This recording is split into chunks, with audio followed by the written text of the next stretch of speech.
morning, one and all. Now, before I start this lecture, I have two requests for the postgraduate students. Number one, keep a cup of strong coffee with you. It's a very, very, very dry topic. And number two, don't waste your time in taking screenshots of the lecture. I shall be sharing my presentation with you all. Just send a hi on my email and I shall share the lecture with you. Respected organizers, chairperson, and dear postgraduate students. Now, there is a very relevant statistical figure which I wish to share with you before we start this lecture. And this is a data from a recent survey which suggests only 14% of postgraduate dental or medical students have performed any kind of research during their graduation years. And yet, when you join your post-graduation, on the first day itself, your guide wants you to decide a thesis topic, a research topic, and write a proposal about it. On that note, I wish to express Dental College and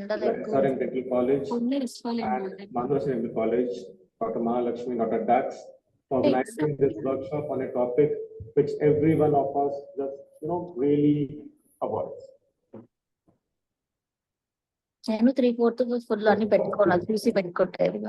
Research is the creation of use of existing knowledge in a new and a very creative way. Looking for new information, new understanding, and getting new facts. Now, to find these new facts, we have to adopt a systematic and organized approach. And this approach is simply known as research. Now, the first step of conducting a research is choosing a research topic. Now, if you choose a research topic of your interest, you shall be motivated towards it. Now, if the topic has been decided by your guide or it has been given to you, try to at least choose a methodology or materials which have an interest to you. Now, a 5-point method to choose a relevant topic is that it should be finer in nature. Finer means F-I-N-E-R. So that is, it should be feasible, it should be interesting, it should be novel, it should be ethically appropriate, and finally, it should be relevant to your field. Now, to find and decide your thesis topic, you have to perform a search of literature. Now, I shall deviate a little bit from the topic, but the method of literature search has been, aptly described by a political statement in this manner, which says, "Aap chronology samajhiye."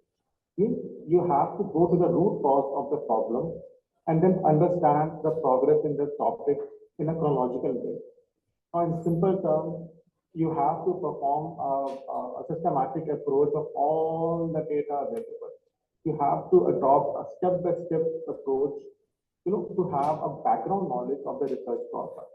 To start from what is known and slowly move towards the unknown.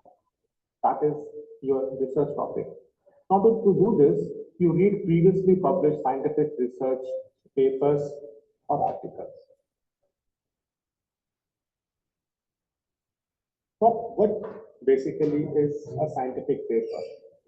Scientific paper are basically manuscripts or reports to share your research work with other scientists. It could be a research paper, it could be a case report, it could be a case series, or maybe a systematic review, or very recently published scoping reviews or exhaustive reviews, anything. Now, these papers are published in scientific journals of their respective specialty. Now, the traditional scientific papers are peer-reviewed. That is, before the papers are published in a journal, it is reviewed by experts of that field. If the reviewers or the specialists feel that the research presented is important, it is valid, it is relevant to other scientists in the same field, the paper is accepted for publication. Now, the finding of these papers help you to decide your research questions and then finally your methodology. Now, where to find these papers? The best way is to look into databases such as PubMed. Now, PubMed is a free search engine just like a Google. Just like a Google. Now, this is the first page. When you click on that PubMed link, it has a search bar just like Google. You type your query in the search bar and it will run with the relevant results. These search results shall contain research articles, reviews, and maybe some index book chapter also. So to start a literature search, you have to first summarize your research question in a single line. Okay, let's first formulate a small research question and let's keep it very simple. Now, suppose I wish to check the bond strength of a new resin-using cement to be used with metal inlets, a very basic topic which can be of importance, to endodontists, to prosthodontists, to orthodontists, each and everyone. Now, while preparing keywords for this search, I shall break my search into 4 parts.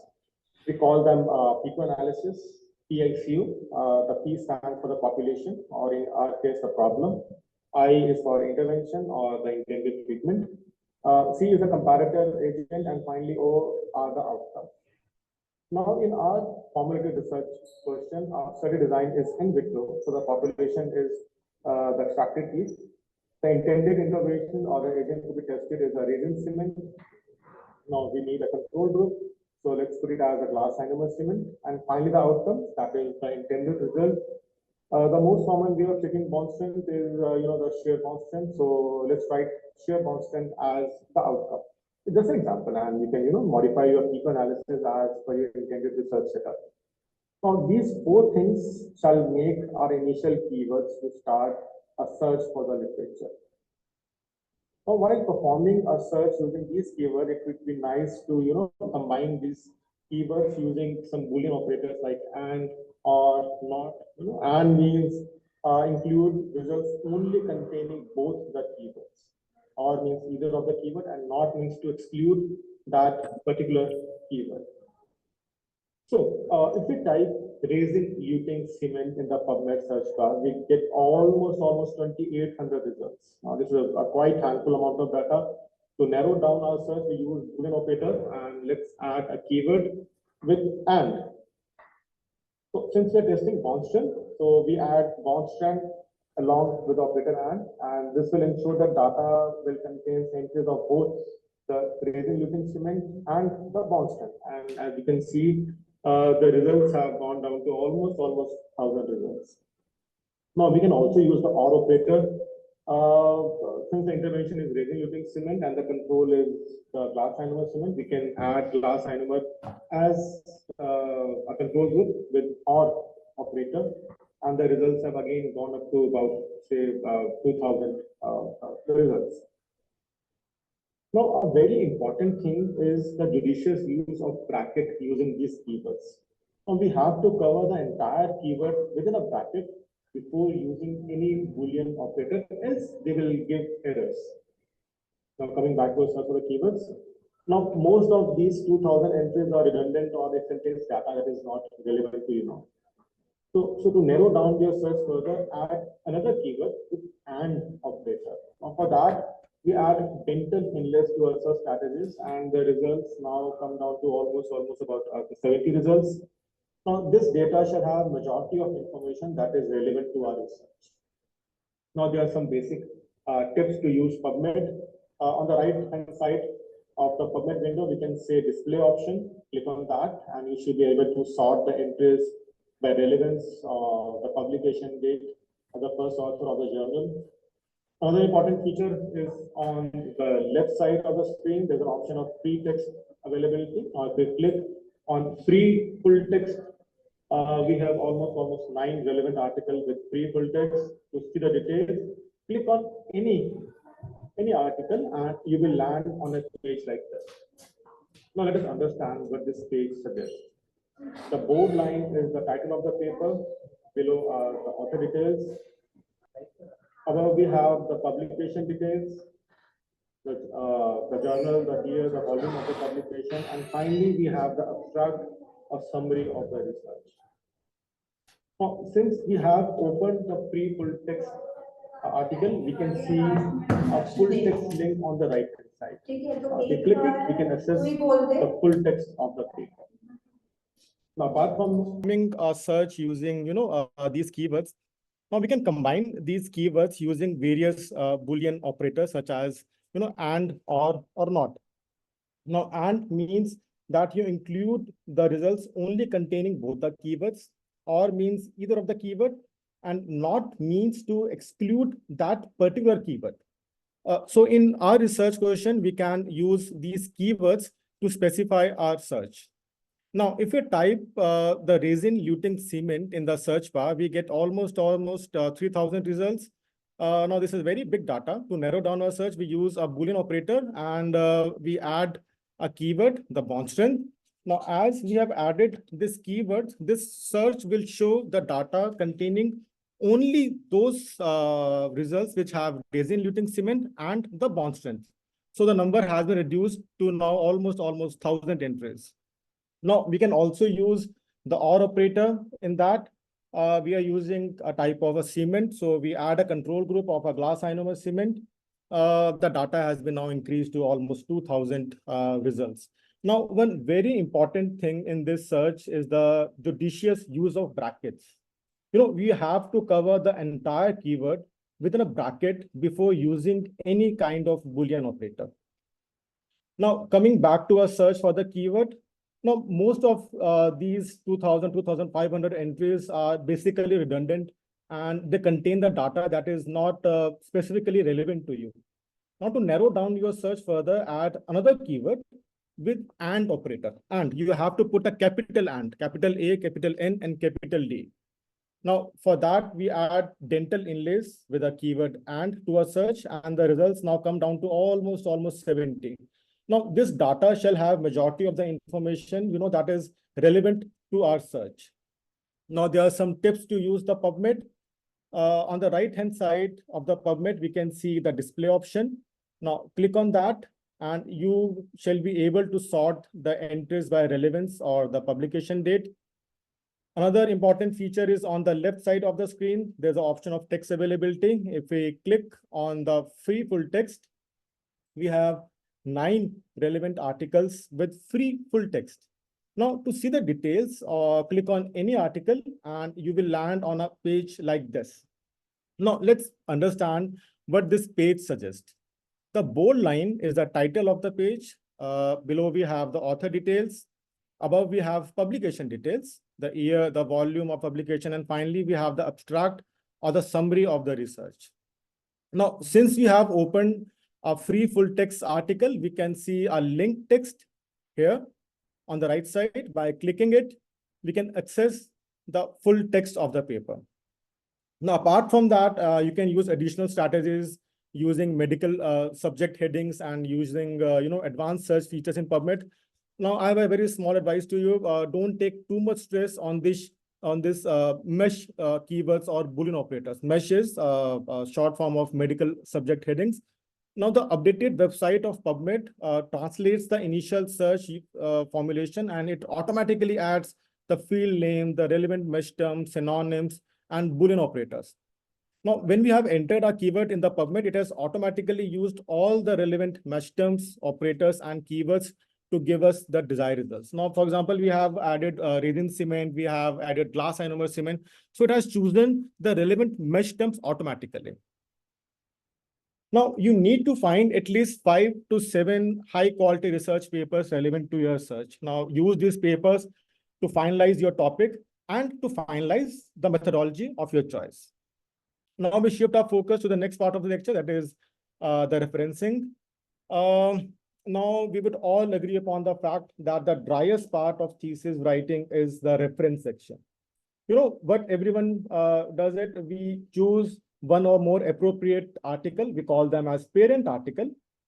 We copy the required references from the reference list of that article, and we just paste it in our thesis without even understanding the meaning, the formatting, or even the type of the reference system.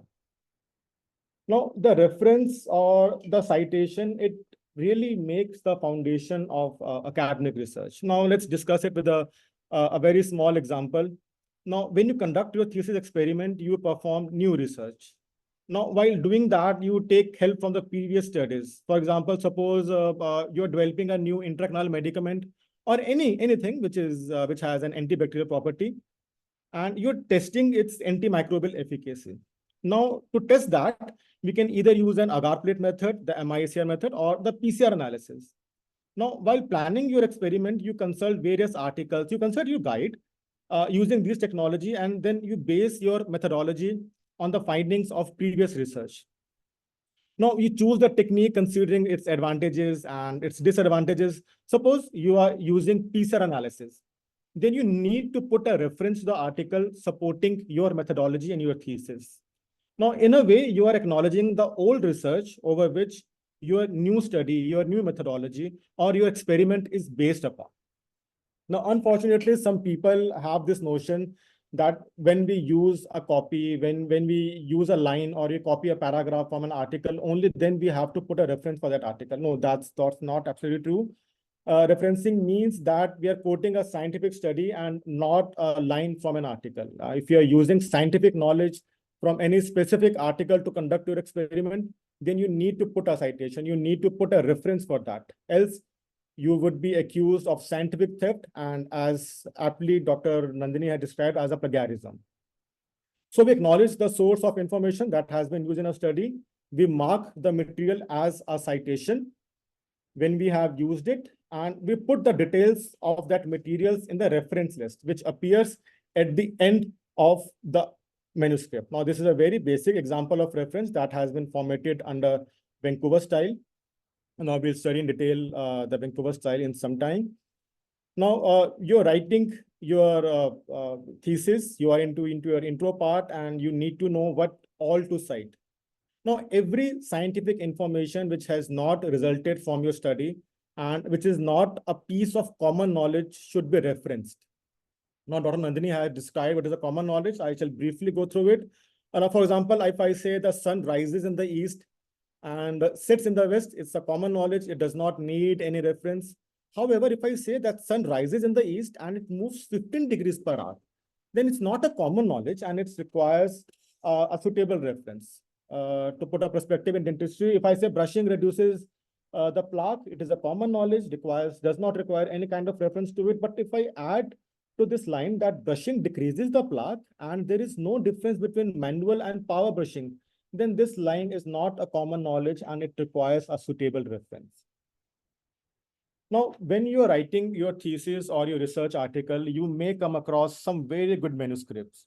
Now, at that time, it is very tempting to take out some lines from those articles and use those lines in your writing. Now, sometimes you might feel that a particular line aptly describes your need and you need to include that particular line in your thesis, but you cannot just copy and paste anything into your research. But that doesn't mean that you cannot incorporate other work and without doing a plagiarism. There are two different ways of borrowing someone else's work and use it in your thesis. The first one is quoting, which is known as direct quoting. That is, you copy a source word by word without changing the line. Now, when do we use this method? If you feel that the original line is very powerful and if you change the line, its meaning would be lost, then you put that line in double quotes and you use it in your article. Now, don't forget to put double quotes and a reference to that line. The double quote simply means that you're acknowledging the fact that this line has been taken from a particular source without changing the line and using the line in the same words as were used originally in that particular article. Now, you cannot overuse direct quotations in your article. A maximum of 1 or 2 direct quotes can be used, and preferably use these direct quotations to for using definitions of a particular sentence. Now, the other method and the most common way to include the available information is paraphrasing, which is also known as indirect quoting. Now, suppose you want to include a particular paragraph in your article, you read it, you understand it, then you completely rewrite that line in your own words. So basically, you are not directly using that line in your article, but you have taken inspiration from that line. And now you're writing that particular line or paragraph in your own words. But it has to be completely rewritten in your own words, completely rewritten. You cannot, just use synonyms, change one word, change one line or the other, and claim that this is your writing. Even if you're paraphrasing or a line or any information, you still need to put a reference for that. If you don't put a reference for that paraphrasing, you will be accused of plagiarism. Now, we have read the need for referencing. Now, we shall move ahead to the basic reference styles.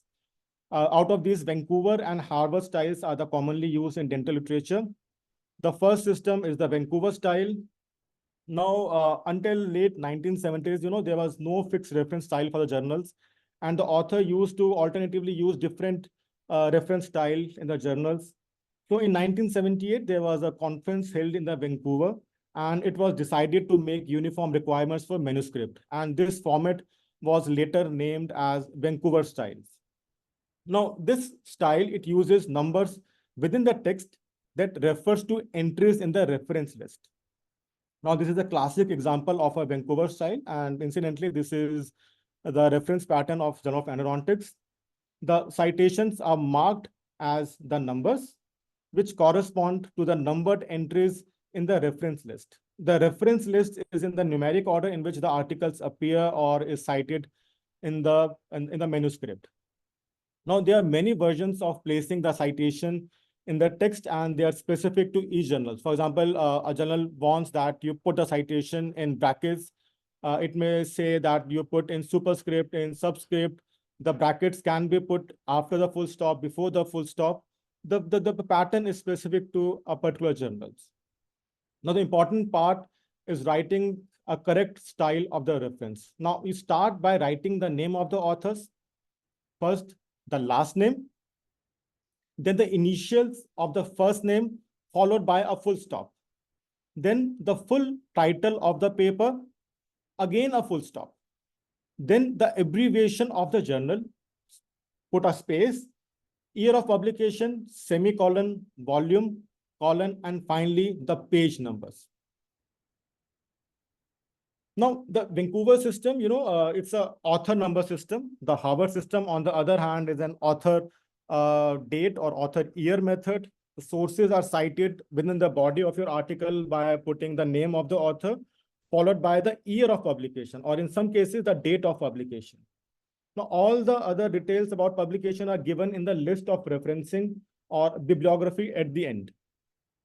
Now, if you recall, in the Vancouver style, you are putting the citation as a number, whereas in Harvard style, you are putting the name of the author and the year as a citation in the text itself. Now, in Vancouver style, in contrast, the reference list was in numerical order in the sequence of citations. In Harvard system, the reference list is in the alphabetical order. Now, you may ask that what is the advantage of using this Harvard system? Now, there are some basic advantages of the Harvard system. It may happen many a time when you're reading an article and you find a very good line, you turn to the reference list to see who has written the article. Now you turn all the pages and go to the last page of the reference list. What happens is that you lose your flow of reading. Now in the Harvard system, the author's name is in the citation itself. So you don't need to go to the reference list. The second important advantage is the presence of the year of publication in the citation itself. The year of publication, is as important as the author itself. The recent articles, they have a higher weightage than the old articles. In the Vancouver style, you have to go to the last page to find the year of publication, whereas in the Harvard style, the year information is available in the citation in the manuscript itself. Now, certain things are very specific to Harvard. It is author friendly, it is reader friendly, it is researcher friendly. Moreover, the author is not just a number in the text. Her or his name is fully acknowledged whenever and wherever they are cited. Then why do we use Vancouver system? Now, Vancouver system was adopted by the editors because it was, very indexing friendly, and it made the review process very easier. Now, these were the basic details of the use of referencing. The final part of this lecture is the use of referencing software such as Zotero. Now, these software, they can help you incorporate a particular reference style in your manuscript. Now, this software will do all the hard work for you. With just a click of a button, the references are introduced in the manuscript and a specific reference list is generated. But why, you may ask, but why do we need referencing software in the first place itself? Why not use the gold standard old method of saving articles, use them in your papers, put citations, and finally type a reference list for that? Now, since the whole process is manual, it can lead to typing errors. Plus, a lot of references can be missed out. So what you need is a reference software. Now you save all the data in the software, and it helps in putting the citations, and plus in bonus, it generates the reference list for you in whatever format you want. Now, there are three basic reference management software. The EndNote is paid. The Zotero and the Mendeley are absolutely free to use. Now, Zotero and Mendeley, they have almost same interface and they can be used alternatively. But if you are well versed with one, you can easily work upon the other. If you know how to use Zotero, you can easily work upon the Mendeley. Now, I prefer to use Zotero, but that's my personal opinion. Now, to use Zotero, you first have to download and install the Zotero on your system. I would prefer to use the same portable system, the laptop on which I do browsing for my research work, so that I am able to immediately save any relevant article which I'm reading directly to the Zotero. Now, once you open the Zotero website, download it along with Zotero Chrome connector. This Chrome or Mozilla extension is really important to enable you to send the data directly to the Zotero. Now, after you have downloaded it, you have to click the next number of times, accept all TNCs, and you finally see the Zotero window on your desktop. Now, on your internet browser window, you shall see a Zotero extension, just like this. There will be a sign of Z next to the search bar. Now, if you hover around it, it says shame Zotero connector has access to this site. That means the Zotero software has been integrated into the Chrome or the Mozilla extension. Now open your browser and search the article you want to save. Now click on the Zotero extension. After a second, you will see this small pop-up. Now it shall say that data is being saved to your library in the Zotero. Now you can save multiple records at the same time. Let's take an example of a previous search. Now we have 8-9 articles in our search. Now click to send to button here. There shall be 4 options: clipboard, my bibliography, collections, and citation manager. Click on the last option, that is the citation manager. Now choose the articles to be saved. I'm choosing all the 8 articles. Click on the create file, and the data will be saved as NBIB file. Now, Zotero can read and import NBIB or the BibTeX files. Now, to save this file to Zotero, open Zotero, go to the file here on the left-hand corner, click on import, and you shall be able to see to import all the articles you have selected on that PubMed page. Now, to use Zotero, make sure you have an MS Office. Now, Zotero or Mendeley, they do not work with Kingsoft or any other software in Windows. Now, on MacBook, they work perfectly fine with the pre-installed Word software, but it has to be Microsoft Office Word itself. Now, using your MS Word, you shall see a Zotero option in the title bar. Here it is. Now, if you click on that button, there shall be a host of options like add or edit citation, add or edit bibliography, and so on. Now you start writing your thesis or research paper. The moment you want to put a citation, click on the add or the edit citation button. Now the software will ask you the type of format you want. Now, depending upon your need, you can choose any format. I am choosing the Vancouver format. This is a one-time process. Afterwards, the reference shall be added in the chosen format itself. Now, when you choose the format, there shall be a Zotero column pop-up. Now, start typing either the author or the title of the paper. Now, you shall see that the desired paper shall appear below the search bar. Here, just like that. Now, click on that paper, and it shall be automatically added as a citation in your paper. Now, I have added 3 citations in this short write-up. When I want to put the references, I shall click on the add or edit bibliography button.